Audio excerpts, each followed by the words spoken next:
Last time I talked about the Xbox controller, the Duke.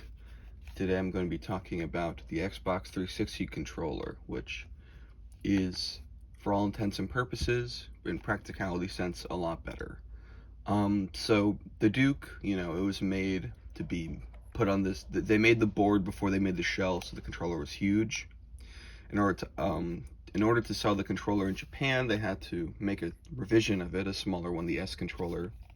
And the 360 controller really picks up where that one left off, with this kind of sleeker form factor, these less intense shoulder buttons, but it also kind of innovates in being a wireless controller, which is the first the first mainstream video game controller, like the main one, to be wireless. The Wavebird for GameCube was wireless, but that was an optional controller.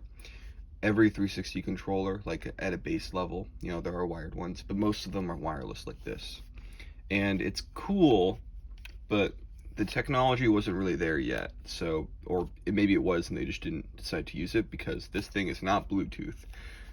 It makes it kind of difficult to use on a PC. Like, I don't know why, at least for me, you need you can't plug it in, because it doesn't have any wired connection unless it's a specifically wired controller.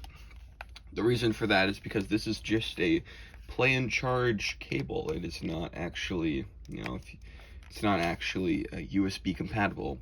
So no Bluetooth, no USB, even though the old other controller had the input was a modified version of USB. Very strange. But yeah, it runs on batteries with this interesting battery pack you gotta load up. Double A's. This is kind of the format that Xbox controllers, I think, still use to this day, where even the most modern ones are battery powered for the most part, which is strange. Looking at the controller itself, not just the insides, it's a very iconic controller. Very ergonomically pleasing. It's easy to use. It's light. It has a pretty nice shape. This black one in specific kind of highlights the different finishes that are on it, like this shiny black one in the bottom there, and then the matte around it. It makes for a nice controller. It's very sleek in that way.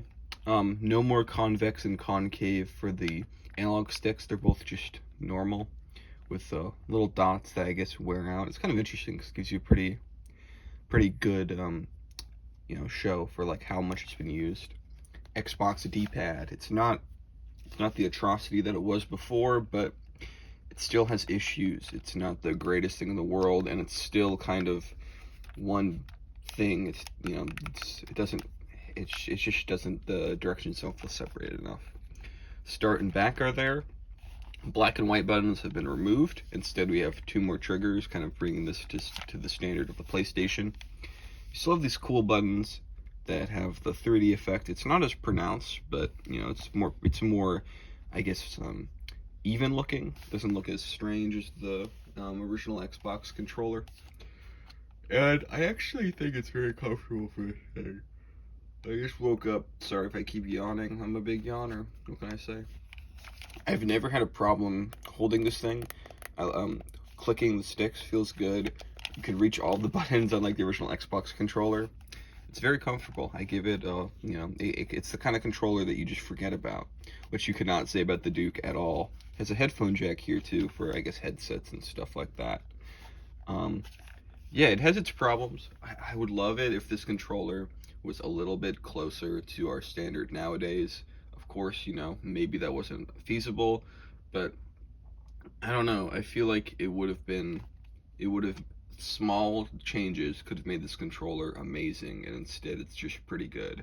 It's all about compatibility, which is the problem with 360, where it's like, it's a little too old to be with our modern standard, but it's a little too new to have that sort of, that ready out of the box mentality of like the 480p consoles because of the internet stuff.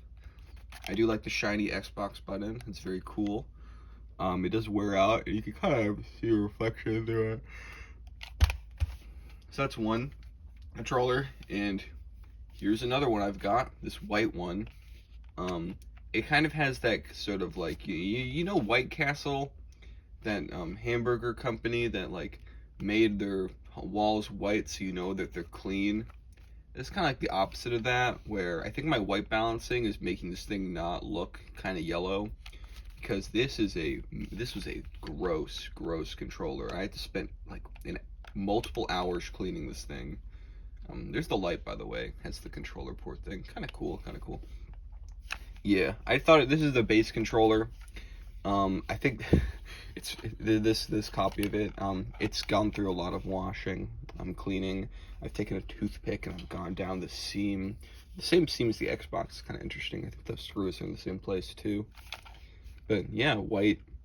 It doesn't have two different styles of finish. It just has gray down here. Yeah, it's a little strange. It kind of reminds me of like The Incredibles for some reason. I don't know why. But yeah, this is the white controller, and I think they're good.